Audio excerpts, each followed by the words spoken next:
오늘 우리 모두는 참새보다 귀한 존재인 줄 믿습니다. 아멘. 우리가 성경에서 이렇게 괜찮게 살다가 잘 살다가 정말 좋은 환경 속에 살다가 느닷없이 가장 낮은 바닥으로 떨어졌던 사람이라고 찾아보면 많은 인물들 중에 좀 누가 있을까요?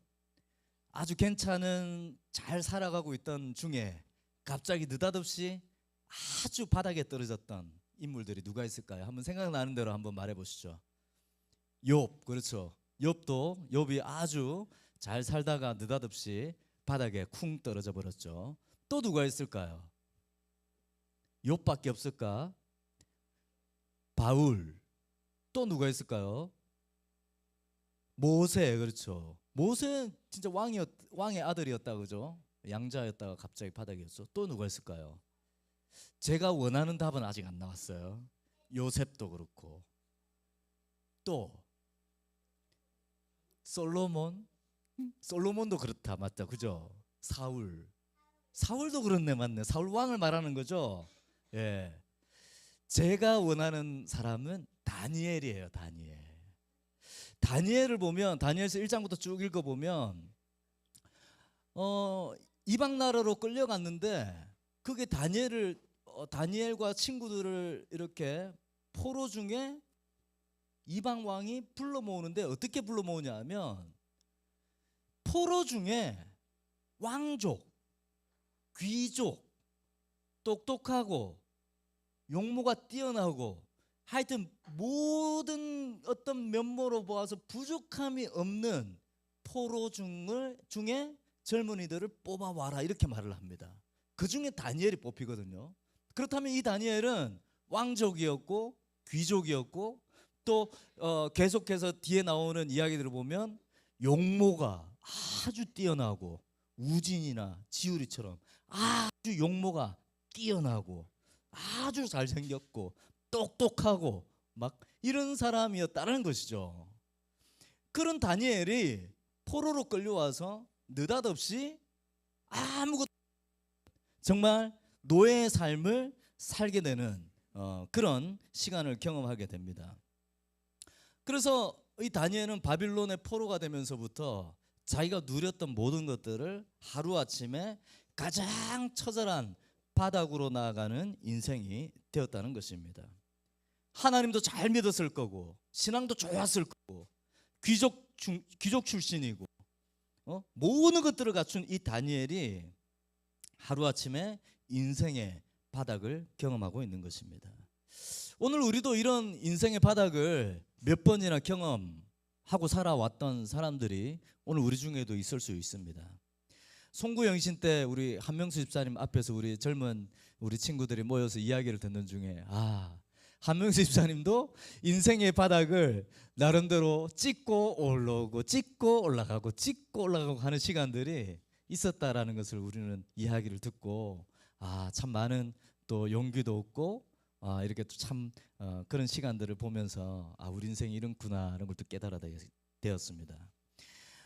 우리 각자의 삶 속에, 삶의 서사 속에서 중간중간에 인생의 바닥을 경험하는 이야기들이 참 많습니다. 너나 할 것 없이 가장 어려운 겨울을 경험을 했을 겁니다. 지금 그 혹독한 겨울을 지나고 있는 분도 계실 겁니다.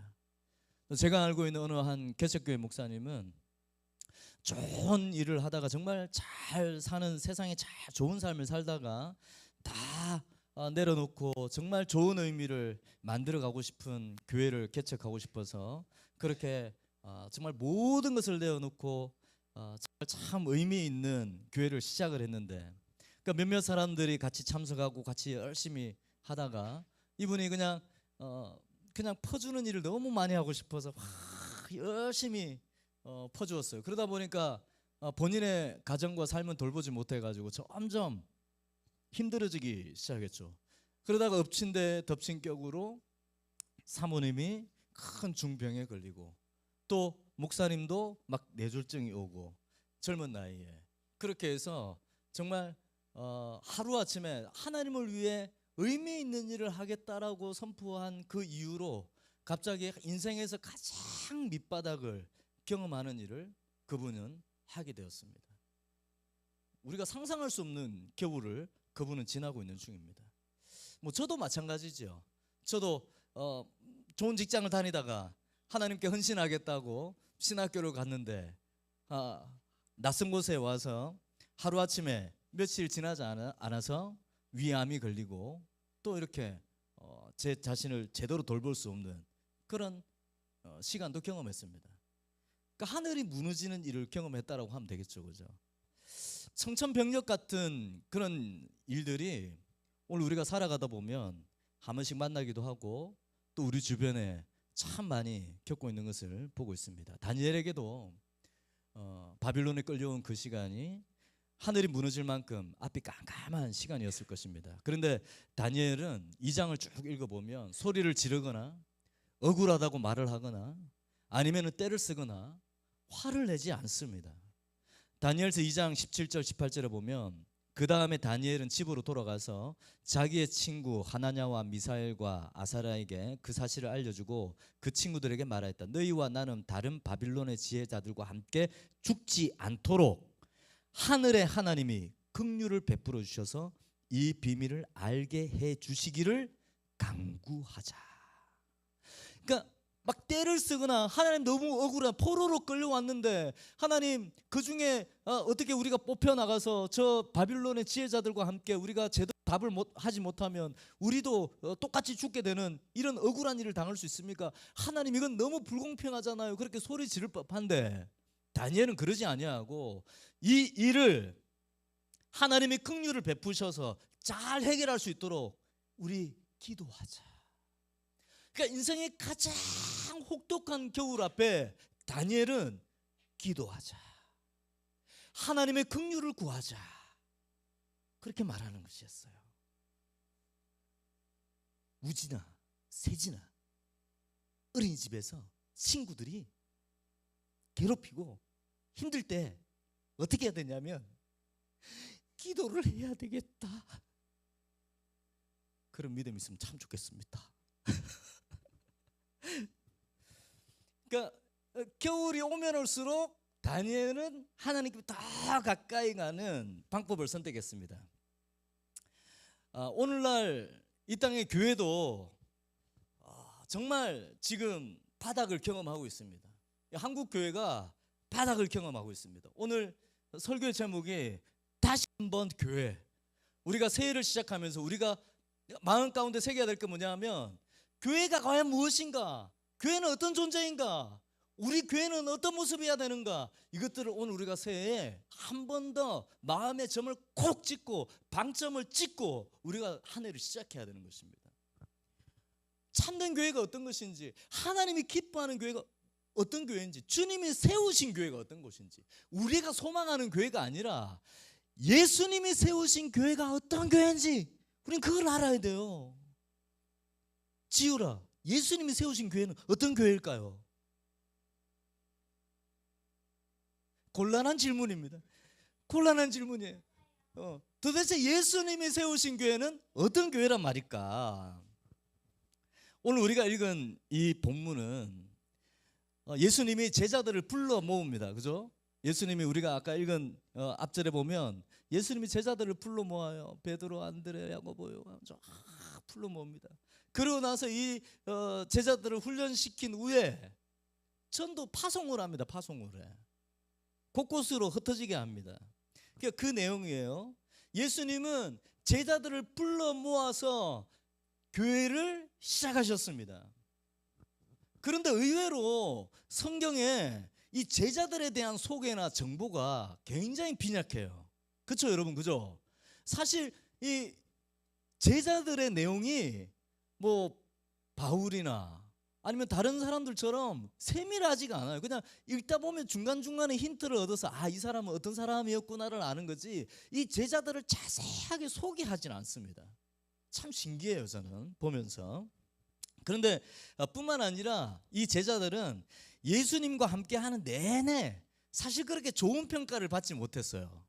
막 칭찬받는 사람들이 극히 없어요. 예수님의 제자들이 보면 뭐 베드로는 혈기왕성해서 그랬지, 뭐 누구는 또 계산을 너무 잘해서 그랬지, 막 하여튼 그렇게 막 좋은 평가를 받는 사람들이 제자들이 딱히 없었어요. 뿐만 아니라 예수님이 하시는 이야기조차도 제대로 이해를 못하는 일이 다반사였어요. 이 제자들에게는. 심지어 예수님이 잡혀가실 때 베드로 외에는 아무도 나서지 않았어요. 그렇게 함께 동고동락을 했는데도 불구하고 예수님이 잡혀가시는 날에는 베드로 외에는 아무도 흥분하지 않았어요. 뿐만 아니라 십자가 달려실 때는 어땠습니까? 십자가에 달려 돌아가실 때 제자들의 이름이 등장하지 않아요. 몇몇밖에 나오질 않아요. 십자가 앞에서 제자들이 사라져버렸던 것입니다. 그런데 감사한 것은 어찌 보면 그때 그 제자들이나 오늘 우리 모습이나 별반 다르지 않아서 너무 감사하다는 거예요. 제자들이 너무나 탁월하거나 너무나 대단하거나 너무도 큰 믿음이 있거나 참으로 뛰어났다면 오늘 우리가 예수님의 제자로 살아간다는 것이 너무도 부담스러웠을 텐데, 그 제자들이 너무도 평범하고 너무도 흔한 사람들이니까 오늘 우리는 안심이 되는 것입니다. 오늘 우리나 그때 그 제자들이나 다를 것이 없습니다. 예수님은 좀 더 지적이고 좀 더 능력 있고 소통을 잘하는, 호감을 받을 수 있는 그런 사람들을 선별해서 교회로 불러 모으시고 교회를 시작하시지, 왜 예수님은 그렇게 흔히 볼 수 있는 동네 아저씨들, 동네 청년들, 오늘 나나 여러분이나 별반 차이 없는 그런 사람들을 불러들여서 예수님은 교회를 시작하셨을까요? 우린 여기서 중요한 비밀을 알 수 있는데, 교회의 재료는 바로 사람이라는 것입니다. 교회를 이루는 것은 바로 사람이라는 것입니다. 오늘 옆 사람에게 그렇게 한번 합시다. 교회의 재료는 당신입니다. 네, 교회 재료는 당신이. 교회를 이루는 것은 우리 다현이에요. 오늘 다현이 되게 예쁘게 갖고 왔는데, 교회를 이루는 재료는 오늘 우리 한 사람 한 사람 사람이에요. 교회는 예수님이 불러서 모여졌지 자발적으로 모인 곳이 아니에요. 제자들이 자발적으로 모여든 것이 아니에요. 예수님이 한 사람 한 사람 불러 모았어요. 목적이 있어서 서로 마음이 맞는 사람들이 모여든 곳이 아니에요. 그런 곳이라면 그저 동아리나 협회나 그런 모임이 되겠죠. 그러나 교회는 그렇지 않아요. 목적이 있어서 모인 곳이 아니에요.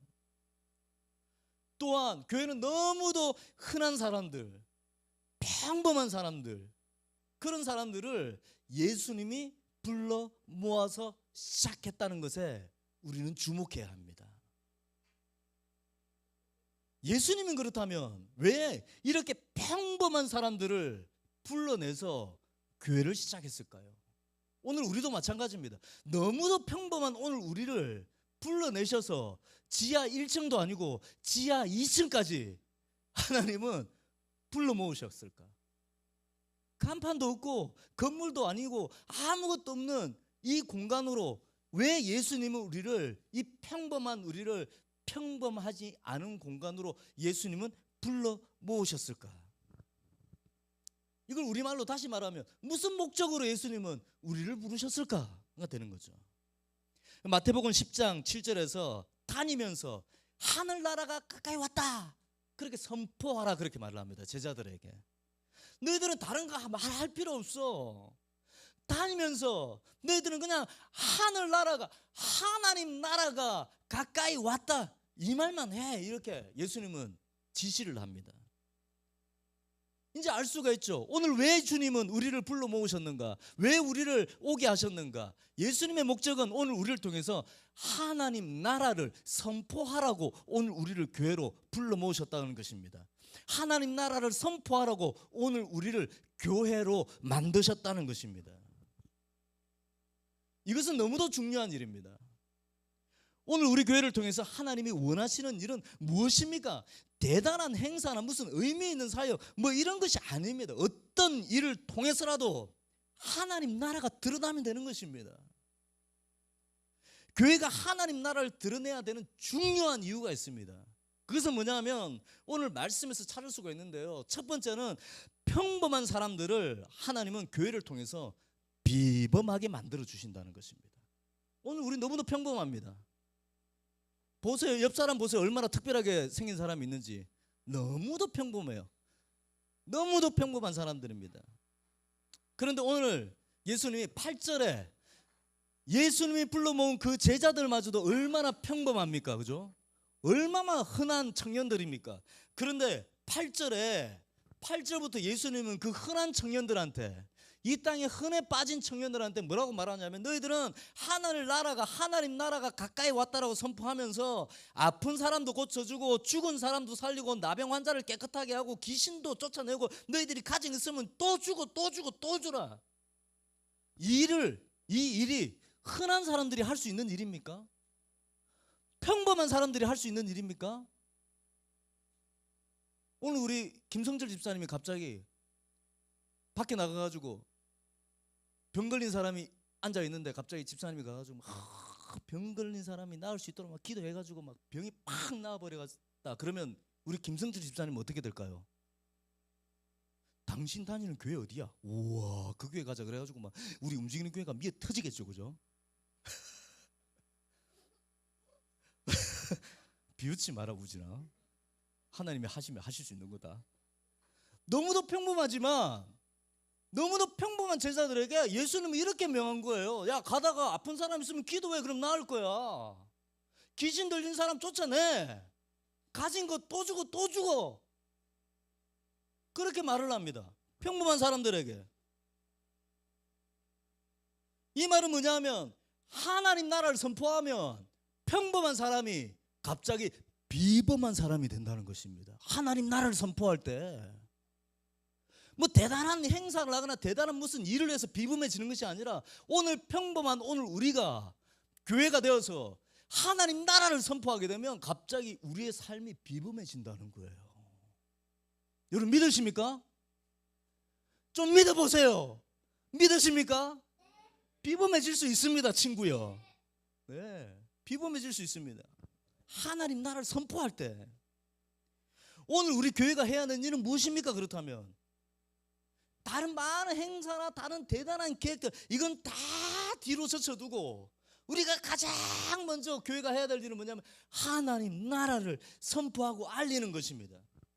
어떻게 하면 그런 하나님 나라를 선포한다는 말입니까? 도대체 우린 지하 2층에서 이렇게 하나님 나라가 가까이 왔다 그러면 이게 되는 것입니까? 도대체 아니요. 오늘 예수님이 제자들을 어떻게 했습니까? 제자들이 모였을 때 그런 말을 하겠습니까? 아니요. 제자들에게 동네 곳곳에, 마을 곳곳에 보내면서 너희들은 나가서 하나님 나라를 선포해. 네가 살고 있는 동네에 가서 말을 선포해. 너 가까운 사람들 가까이 가서 선포해. 다 흩어지게 해서 그곳에서 하나님 나라를 선포하게 한 것입니다. 우리 교회 혹시 우리 교회 중요한 목표나 표 같은 게 뭔지 여러분 아세요? 제가 날마다 말했는데 우리 홈페이지에도 뜩뜩 있어. 뭔 줄 아세요? 분명해. 제가 지금까지 한 번도 안 빠지고 매년 외쳤던 말이에요. 하나님 나라의 해설가가 되라고. 하나님 나라의 복음의 도슨트가 되라고. 그것이 우리 교회 목적이고 사명이에요. 오늘 우리는 흩어져서 우리 삶의 각자의 자리에서 하나님 나라 복음을 설명해내는, 어떻게? 뭘로? 삶으로 설명해내는 복음의 도슨트가 되라는 거예요. 그럴 때에 평범한 우리지만 비범해진다는 거예요. 모여서가 아니라 각자 자기의 삶의 자리에서, 각자 자기 자리를 이해하는 수준에서, 자기 자리에 가지고 있는 형편에서, 그 속에서 하나님 나라가 드러날 수 있도록, 복음이 내 삶을 통해 설명이 되어질 수 있도록 우리 각자가 도슨트가 되라는 것이에요. 해설가가 되라는 것이에요. 말로만이 아니라 우리 삶으로 복음을 설명해 낼 수 있는 사람이 되라는 거예요. 그렇다면 오늘 우리 친구들이, 오늘 초딩들 손 들어봐요. 아직도 초등이야? 제인이, 지율이, 또 다인이, 몇 명 있잖아. 이렇게 너는 아니잖아. 너는 유치원생이잖아. 세인이하고 우진은 유치원이잖아요.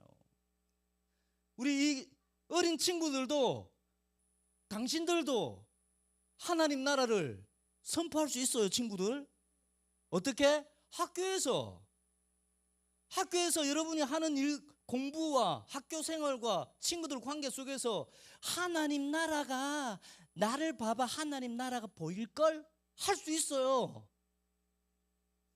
세인이 될까 안 될까? 어린이집에서 할 수 있어요. 우리 친구들도 학교에서 여러분들이 있는 곳에서 하나님 나라를 보여줄 수 있다는 거예요. 또 뿐만 아니라 우리 엄마 아빠들 삶의 그 직장 안에서도 삶의 관계 안에서도 하나님 나라를 보여줄 수 있다는 거예요. 우리가 살고 있는 가장 평범한 일상에서 하나님 나라를 보여줄 수 있다는 거예요. 친절, 사랑, 배려, 또 누군가를 돕는 일, 손을 잡아주는 일, 친구들에게 맛있는 걸 나눠주는 거, 또 어려운 누군가 직장에서 어려운 동료들에게 위로가 되어주고 격려가 되어주는 거, 이거는 어른이나 아이들이나 우리 모두가 할 수 있는 일이에요. 근데 이런 일을 통해서 하나님 나라가 보여진다는 것입니다.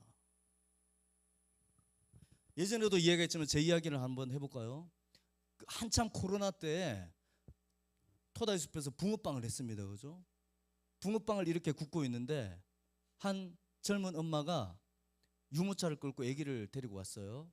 그래서 붕어빵을 사 먹기 위해서 앞에서 이렇게 딱 기다리고 있었어요. 근데 이 엄마가 아이한테 다니엘 엄마가 붕어빵 사줄게 그랬는데 그 아이는 내가 볼 때는 거의 시우 수준이었어. 시우 애기였어. 붕어빵을 먹지 못해. 아무래도 엄마가 먹고 싶었는데 아이 핑계를 대고 아이한테 이야기를 하는 것 같아요. 다니엘 붕어빵 사줄게 엄마가 그러는 거야. 그래서 제가 보니까 이름이 다니엘이니까 나 교회 다니나 보다. 그래서 제가 이름이 참 예쁘네요. 다니엘인 거 보니까 교회를 다니나 봐요. 근데 아이의 귀에다 대고 다니엘 너는 하나님이 그때 다니엘이 아니었나 보다. 네. 하여튼 이 아이에게 하나님이 너를 지켜주실 거야. 하나님 너와 함께 하실 거야. 그러니까 하나님 너를 보호하시고 지켜주시니까 너는 안심해 하고 제가 그냥 아무 정보 없이 그냥 처음 만났는데 엄마한테 그랬어요. 아이의 귀에다 대고 아이의 이름을 불러주면서 너의 이름은 하나님이 지켜주실 거야 하고 계속 이야기해 주세요. 그냥 그 말 했어요. 그랬더니 이 엄마가 갑자기 사람들이 그때 참 많을 때인데 왔다 갔다 하는데 그 젊은 엄마가 붕어빵 기계 앞에서 갑자기 막 우는 거예요. 막 눈물을 쏟으면서 제가 너무 당황을 해가지고 지나가는 사람들이 있는데 젊은 엄마가 제 앞에서 우니까 얼마나 제가 난처했겠어요. 난 잘못한 거 없는데 나는 여전히 붕어빵만 굽고 있을 뿐인데 앞에서 엄마가 막 울고 있는 거예요. 사람들이 쳐다보는 거예요. 혹시 뭐 이 아저씨가 뭐 잘못한 거 있나? 제가 너무 난처했어요. 그런데 이 엄마가 갑자기 눈물을 멈추고 저한테 그 이야기를 하는 거예요. 자신은 모태신앙으로 살아왔고 평생 믿음의 가문이 몇 대가 되는 집안에서 살아왔는데 결혼을 하게 됐습니다. 그런데 결혼을 했는데 믿지 않는 남편을 만났습니다. 믿지 않는 남편이 뿐만 아니라 시댁에 갔더니 온 집안이 불교였고 교회를 절대 갈 수 없는 곳이었습니다. 시집 오는 순간 아이를 놓고 지금까지 한 번도 교회를 나가지 못했습니다. 그래서 시어머니와 남편에게 무릎을 꿇고 빌었습니다. 아이 이름만 이렇게 짓게 해달라고. 이 아이에게 태어난 아이에게 너무도 미안해서 아이 이름이라도 이렇게 짓지 않으면 이 아이가 하나님 손을 벗어날까 봐 이름이라도 성경의 인물의 이름을 짓게 해달라고 그렇게 간절히 빌어가지고 아이 이름을 그렇게 지었다라는 거예요. 그런데 그날 제가 아이 귀에다 대고 뭐라고 그랬습니까? 아이 이름을 불러주면서 너는 하나님이 지켜주실 거야. 하나님이 함께 하실 거야. 하나님이 자녀라는 것을 잊지 마라고 제가 그렇게 엄마한테 말하라고 그랬잖아요. 이 엄마가 아이 놓고 결혼해서 지금 처음으로 너무도 큰 위로를 얻는데요. 그리고 나서는 펑펑 울면서 뭐라고 그러냐면 돌아갈 때 자기는 집이 인천이래. 인천에서 수지까지 온 거예요. 아, 이거 유모차를 끌고 여기까지 온 거예요. 식물원에 또 토다이 숲에 온 거예요. 그 코로나 때 차를 타고 왔겠지. 지호라 설마 걸어서 왔겠니? 그리고 하는 말이, 내가 이런 곳에 와가지고 정말 아무 기대도 안 했던 이 공간에서 내가 하나님의 위로를 얻고 갑니다. 제가 이제 내일부터 날마다 이 아이의 귀에다 대고 사장님이 말한 것처럼 그렇게 말을 할게요. 그렇게 하고 돌아갔어요. 그 순간 제가 마음속에는 우와, 하나님 나라가 나를 통해서 저 엄마에게 임했구나 확신했던 거죠. 오늘 우리의 삶 속에서도 이런 일을 할 수 있다는 것입니다. 너하고 있으니까 참 힘이 된다. 너를 통해서 내가 위로가 되니까, 네가 기도해 주니까 내가 용기가 생겨. 정직한 내 결정이 참으로 훌륭한 거 멋있는 것 같아. 날마다 나를 이렇게 도와주니까 참 좋다. 그런 말을 우리가 듣고 살아야 된다는 것입니다. 그때 우리는 교회라는 것을 밝히는 것입니다. 그때 내 교회의 정체성이 드러날 수 있다는 것입니다. 나 어디 교회 다닌다라고 그것이 교회를 소개하는 일이 아니라는 것입니다. 두 번째는 뭐냐 하면 교회가 정말 귀한 존재라는 것을 알게 되는 것입니다. 교회가 정말 밑바닥까지 추락했습니다. 오늘날 이 시대에 뭐 정치 여러 가지 이슈 때문에 교회나 목회자나 정말 사람들이 절대로 존경할 수 없는 존재가 되어버렸습니다. 더 이상 교회를 아름답게 보지도 않고 신비스럽게 보지도 않습니다. 사람들이 오히려 교회가 더 욕심이 많아, 더 불법이 많아, 그렇게 더 많이 조롱을 합니다. 어느 영화의 한 대사예요. 제가 어떤 영화인지를 모르겠는데 이렇게 지나가는 대사인데 너무도 강력하게 인상에 남았습니다. 두 사람이 대화를 하는데 어느 고풍스러운 교회당 안에서 대화를 해요. 근데 이렇게 대화를 합니다. 여자 주인공이 200년 전에 이 교회가 스타벅스가 될 거라는 것을 아무도 상상 못했겠지? 이렇게 말을 합니다. 우리나라 영화가 아니고 외국 영화였는데 200년 전에는 이 교회가, 이렇게 멋진 교회가 스타벅스가 될 거라고는 상상도 못했겠지? 그랬더니 앞에 있는 남자가 그렇게 말을 합니다. 하나님이 사람들보다 커피를 더 좋아하시나 봐. 하나님이 사람보다 커피를 더 좋아하셔서 교회를 스타벅스로 바꿨나 봐. 이렇게 해요. 그랬더니 한 사람이 또 그렇게 말합니다. 아니야, 이제 사람들이 더 이상 교회에 구원이 없다라는 것을 알게 된 거지. 이렇게 말을 합니다. 와우, 너무도 큰 충격이었어요. 사람들이 이제 교회를 바라보면서 교회 이제 뭐 구원이 있겠어 저런 곳에? 이렇게 비웃는다는 거죠. 예수님이 제자들을 마을 곳곳에 평범한 사람들의 일상 가운데 교회가 되어서 그렇게 일단 활동하라고 보내줍니다. 너희들은 들어가서 교회가 되어라. 저 마을에 가서 교회가 되어라. 저 사람들 속에 교회가 되어라. 저 일상 가운데 들어가서 너희들은 교회가 되어라. 교회가 되어서 사람들을 치료해주고 정신적인 어려움도 해결해주고 피로도 채워주라. 그렇게 말을 합니다. 사람들 곁에서 우리가 치료자가 되고 이야기를 들어주는 사람이 되고 같이 밥을 먹어줄 수 있는 사람이 되고, 그렇게 되면 그들이 너희들을 통해서 예수 그리스도의 심장 소리를 듣게 될 거야. 그렇게 말을 하는 것입니다. 예수 그리스도의 심장 소리가 오늘 교회가 되어 살아가는 너희들을 통해서 사람들이 들을 수 있어. 그렇게 말을 하는 것입니다. 하나님의 은혜로 내가 변한 것처럼, 여러분이 변한 것처럼, 우리가 변한 것처럼 그들도 변할 가능성이 생긴다라는 것입니다. 물론 어려움도 당하죠. 오늘 16절부터는 어려움입니다. 교회가 되어서 마을 안에 들어갔는데 보아라, 내가 너희를 내보내는 것이 마치 양을 이리떼 가운데로 보내는 것과 같다. 그러므로 너희는 뱀과 같이 슬기롭고 비둘기와 같이 순진해져라. 너희들은 지금 굉장히 어려운 곳으로 내가 보내는 거야 지금. 그 16절부터 어떠냐? 너희들은 가면 매도 맞을 것이고 고발도 당할 것이고 협박도 당할 것이고 그렇게 될 것이라고 말씀하십니다. 그런데 그걸로 끝나면 교회가 완성이 안 되죠. 26절부터 우리가 아까 읽었죠. 두려워하지 말라. 너희가 두려워해야 되는 분은 누구를 두려워해야 돼? 하나님. 하나님을 두려워해야지. 그런 겁박하는 사람들을 두려워할 필요가 없다. 그래서 마태복음 10장 30절에서 31절, 아버지께서는 너희의 머리카락까지도 다 세워놓고 계신다. 그러니 두려워하지 마라. 너희는 많은 참새보다 더 귀하다. 그런데 저는 읽다가 그 생각이 들었어요. 우리가 귀한 건 알겠는데 하필이면 참새보다 귀하지? 조금 더 귀한 것하고 우리하고 맞먹는 것보다 조금 더 귀하다고 해야 되는데, 고작 참새 2마리에 동전 한 입이면 되는 이 참새보다 우리가 왜 귀한 거지? 지우라, 너는 참새 2마리보다 귀하대. 기분이 좋아? 넌 참새보다 귀하대. 참새 하늘에 엄청 많아. 이름도 몰라. 그런데 그거보다 귀하다, 우진아? 별로 썩 기분이 안 좋지 않아요?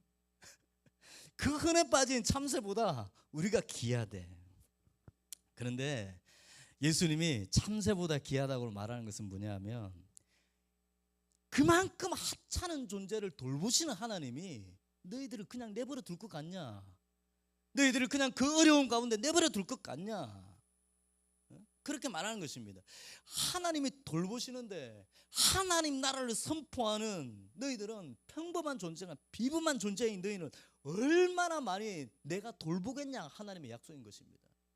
하찮은 참새도 돌보는데 너희들을 내가 얼마나 돌보고 보호하겠냐.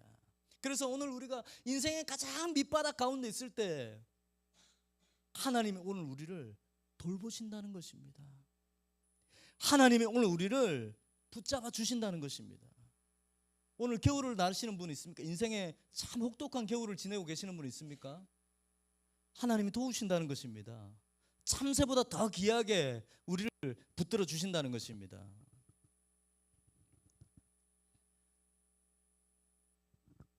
어떤 상황 가운데서도 이 땅의 교회는 더욱더 하나님께 나아가야 합니다. 교회가 지금 혹독한 겨울을 맞이하고 있다 할지라도 교회는 하나님께 더 나아가야 됩니다.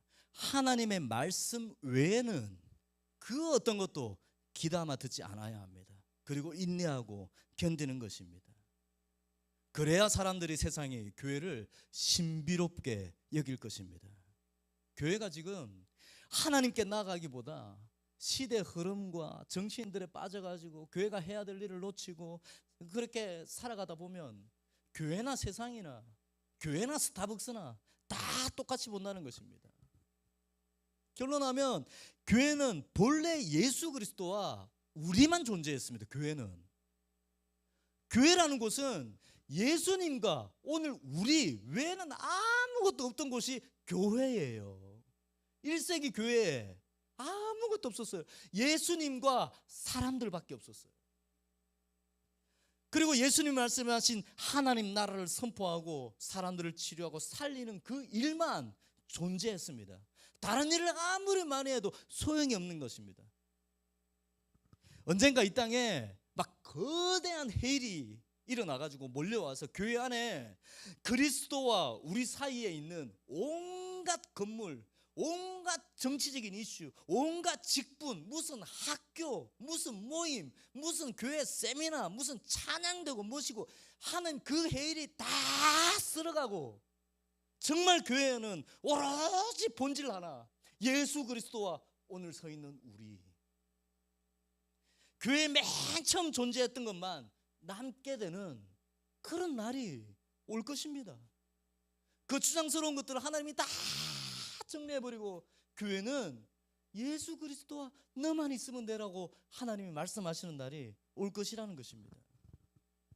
그래서 교회는 가장 중요한 것은 그리스도와 오늘 우리만 있어도 충분하다는 것입니다. 움직이는 교회 아무것도 없잖아요. 움직이는 교회는 오직 예수 그리스도와 우리만 존재합니다. 그 추상스러운 게 없어요. 우리는 새해 첫 이 시점에서 우리 안에 정말 건강한 교회관이 있어야 돼요. 정말 건강한 교회 생각이 있어야 됩니다. 그래야 우리는 이 땅 가운데서 하나님 나라를 살아내고 해설해 나갈 수 있다라는 것입니다. 올 한 해 우리 이렇게 시작합니다. 지치지 마시고 용기 잃지 마시고 끝까지 이 일을 감당하면서 나가기를 축복합니다. 기도하겠습니다. 하나님,